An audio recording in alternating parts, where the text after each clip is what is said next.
আমি ছাত্র দলের প্রেসিডেন্ট ছিলাম, সভাপতি ছিলাম 2011 সাল থেকে 2014 সাল পর্যন্ত। তো দলের কাছে আমার কোনো কিছু চাওয়া নাই, স্বার্থও নাই। তবে আমার বাবার ওই বিগত সময় বিএনপি যখন করতো, ওই ফ্যাসিস্ট যখন আওয়ামী লীগ আসলো, আসার পরে আমার বাবার যে লক্ষ টাকার মাল ছিল তারা লুট করে নিয়ে যায়। আমার বাবাকে নিঃস্ব করে দেওয়া যায়, আমাদেরকে নিঃস্ব করে দেওয়া যায়। কি অন্যায় করছিলেন, কি দোষ করছিলেন তাদের কাছে? এবং 17টা বছর আমাদের কিচ্ছু নাই, আমরা শেষ। যে তোমাদের এই বিষয়টা একটু মানে যে রাজনীতি যে তোমাদের যে সাফার আছে এই বিষয়ে যদি বলতাম। মিলন ভাই, আমরা শুধু সাফারার না, এখানে একটা সময় বিএনপি যখন ছিল তৎকালীন সময় 2001 থেকে এখানে একটা 2006 সাল পর্যন্ত বিএনপি ছিল। তো এখানে প্রায় 500 থেকে 600 তৎকালীন সময় 500 থেকে 600 লোকের একটা কর্মসংস্থান ছিল। এখানে ছিল আপনার, এখান দিয়ে ছিল দোকানপাট, বিভিন্ন চার দোকান, স্টল, ভাতের হোটেল, তারপরে আপনার ওয়ার্কশপ। ওই সামনে আপনার ছিল আপনার এই বিভিন্ন ধরনের ব্যবসা, মানে মানুষ বর্গের বালু নিয়ে এসে একটা কর্মসংস্থান হতো। তো সেখানে আমার বাবা ছিল, আমার চাচা ছিল। আমার বাবার নাম মরহুম আব্দুল জব্বার, সাবেক সিনিয়র যুগ্ম সাধারণ সম্পাদক ধামরাই পৌর বিএনপি এবং আমবাগান মসজিদের প্রতিষ্ঠাতা সভাপতি। সে কখনো মানুষের উপর জুলুম করে নাই। এখন যখন আওয়ামী লীগ 2008 সালে ক্ষমতায় 31 ডিসেম্বর নির্বাচন হওয়ার পরে ক্ষমতায় আসলো, তো 2009 সালের মেবি আপনার হয়তো ফেব্রুয়ারি বা এপ্রিল মাসে তারা একটা চক্রান্ত শুরু করলো কিভাবে এই জব্বার হোটেলে বা এই চক্রটাকে ব্যবসা থেকে আপনার কি করা যায়, দূরে সরানো যায়, মানে একটা নোংরামি। অথচ বিএনপির সময় আমার বাবার যখন ব্যবসা করতো, আমার চাচারা যখন ব্যবসা করতো, আওয়ামী লীগের লোকও ব্যবসা করতো, পরের নয়হাটের লোক ব্যবসা করতো, হাজিপুরের লোক ব্যবসা করতো, মানে তারা একটা বন্ধনের মতো ছিল। তো আওয়ামী লীগ ক্ষমতায় আসার পর মানে একটা নোংরামি শুরু হয়ে গেল। তো ওই সময় আমার বাবাকে, আমার মনে আছে, আমি তখন ইসলামপুর মাঠে খেলতেছিলাম, ক্রিকেট খেলতেছিলাম, একটা টিমের খেলা ছিল। তো আমাকে বললো যে এক লোক ধরে এসে, রকিব তোমার বাবাকে অ্যারেস্ট করছে। কিভাবে, কারণে? তো ঘটনাটা শুনলাম সত্য। তো পরবর্তীতে শুনলাম যে আমার বাবাকে পুলিশ, যে পুলিশটা ছিল হয়তো আপনার ছিল তদন্ত অফিসার, যেটাকে ওনার নামটা স্মরণে নাই, হয়তো রশিদ নাম এরকম ছিল।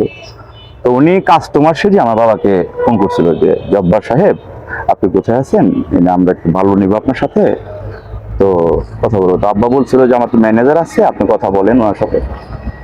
তো উনি বলছেন না, আমরা একটু বড় ধরনের একটু ডিল করবো, তো বেশি লাগবে আমরা ভালো। তো আব্বাকে মিথ্যা আশ্বাস দিয়ে মিথ্যা কথা বলে ইসলামপুর, তখন ওখানে একটা ওইখানে দেখেন কি ছিল একটা গোল চত্বর, এখন একটা রাস্তা করছে। তো আমার বাবাকে রিভলভারটা, আবার বাবা আসছে ওনার কথাটা বিশ্বাস করে, তা আসার পরে রিভলভারটা মাথায় ঠেকিয়ে এতগুলো, তখন মানুষ এখানে স্ট্যান্ড অনেক মানুষ ছিল, তো তখন তাকে একটা বেজ্জতি করে হয় ঘাড়ের মধ্যে। তো আব্বা এটা নিয়ে অনেকই হয়। তো ওই সময়টা দেখেন মৃদুল ভাই, আওয়ামী লীগ ক্ষমতা আসার পরেও কিন্তু আমার পরিবার, আমার বাবা ফ্যাসিস্টের প্রথম মামলার শিকার, 1 নম্বর আসামি। এখন যে আপনার আমাদের আশুলিয়া থানার সাবেক যুবদল সভাপতি ছিল আশুলিয়া থানা, রকিব দন, রকি চাচা, উনি কিন্তু এই মামলার আসামি ছিল। তো যাই হোক, তখন তার আমাদের 12 লক্ষ টাকার গজারা বালু ছিল, মোটা বালু সিলেকশন। তারপর আমার চাচার বিটি বালু ছিল, অনেক পাথর ছিল।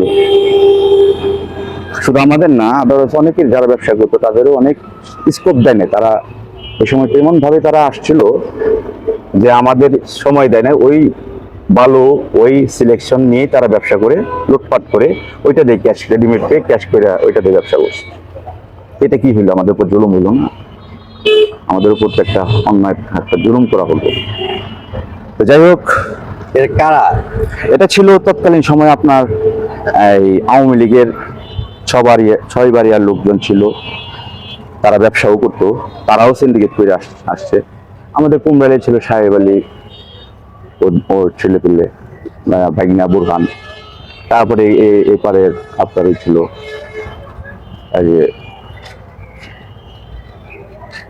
নামটা জানো কি, ওহাব, সাকু, এটা এরাই ছিল যারা আওয়ামী লীগ করতো ওই সময়কার প্রভাবশালী ছিল, যারা আওয়ামী লীগের পদধারী ছিল। তারা মনে করেন আমাদের উপর প্রচুর জুলুম করছে। আর আমি 2011 সালে ইয়াসিন ফেরদৌস মুরাদ ভাইয়ের সাথে কলেজ, আমরা সরকারি কলেজের রাজনীতি শুরু করি। তখন আমি 11 সালে আমি আমরা সরকারি কলেজের সভাপতি পদে নিয়োগ হই। তো তখন আমার বয়স ছিল 22 বছর। ওই 22 বছর বয়সে আমি অ্যারেস্ট হই কলেজের সামনে থেকে। তো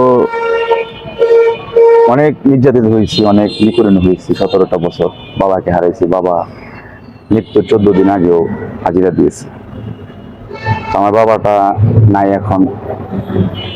আমার বাবার একটা আক্ষেপ ছিল, একটা দুঃখ ছিল যে আমার যারা জুলুম করছে আল্লাহ তাদের জুলুম করবে। তবে একটা সময় আসবে, সেদিন ওরা বুঝবে।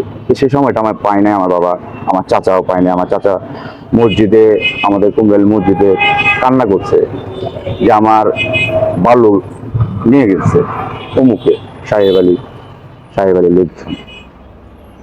ঠিক আছে, মানুষের কাছে ফরিয়াদ বলছে যে আমাকে ব্যবসা থেকে করে দেন, কিন্তু কেউ তখন করে নাই, প্রভাব খাটাইছে।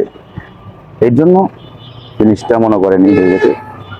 তো আমি এতটুকুই চাই, আমি দল করে দলের কাছে কোনো স্বার্থ চাই না। বিগত 17টা বছর আমি জুলুম নির্যাতনের শিকার হয়েছি। তা আমরা এই পৌরসভাতে বিএনপি যদি পরিবার থাকে বা প্রতিষ্ঠা লগ্ন থেকে যদি কেউ থাকে, আমার বাবা চাচা এরাই বিএনপি ছিল, পদধারীতে ছিল। সেটা হয়তো জনগণ, বিএনপি মাইন্ডেড যারা আছে সিনিয়র, তারা জানবে। তো আমার অনেক চাচারা নাই এখন। তো আমি এখন দলের কাছে আমার কোনো স্বার্থ নাই, আমার কিছু চাওয়ার নাই। দল করি, ভালোবাসি, ব্লাডের বিএনপি। এখন আমি পাচ্ছি না কোনো কর্মসংস্থানের, আমি পাচ্ছি না কোনো একটা ব্যবসা। এখানে একটা সময় 500-700 লোকের কর্মসংস্থান ছিল, এখন নাই। এই ঘাট অঘাট হয়ে গেছে। ইসলামপুর রাত 10টা বাজলে এখানে একটা মানুষ থাকে না, সেখানে ছিনতাইকারীরা থাকে। আর যারা করছে এই কাজটা হয়তো 2-3টা লোকের স্বার্থে তারা এই ব্যবসাটা বন্ধ করছে, এই কর্মসংস্থানের মানুষের পেটে লাথি মারছে। তো তাদের অভিশাপ আছে, লাগবে। কিন্তু আমার কথাটা হচ্ছিল, জুলুম যারা করেছে, যারা অবিচার করেছে সাধারণ জনগণের উপর এবং আমাদের উপর, তাদের বিচার চাই। এবং আমাদের উপর যারা, বা আমার বাবার বা আরো সাধারণ জনগণের যারা ব্যবসা মালামাল লুট করছে, তাদের হয়তো তারা এখন বলবে না, কিন্তু আমি বলছি কি কারণে আমার উপর জুলুম হয়েছে, আমার চাচার উপর জুলুম হয়েছে, আমার বাবার উপর জুলুম হয়েছে। সেটাই তো আমি কিছু করতে পারতেছি না, এখন ব্যবসা করতে পারতেছি না। যদি আমি একটা ব্যবসা করার জন্য একটা জায়গা খুঁজতেছি, তো পারছি না। যদি হয় আমি এখানে ব্যবসা করতে চাই, জাস্ট ব্যবসা ভাই, আমি আর কোনো কিছু করতে চাই না, ব্যবসাটাই করতে চাই। তো আমার মতো একজন সাবেক প্রেসিডেন্ট, আমি বলি না, তো আমি এখন জানেন আমি কতটা ইসের মধ্যে আছি, সেটা হয়তো আপনারা জানেন। আমি যে একটা ড্রাইভ করি, এছাড়া আমার কিছু বলার নেই।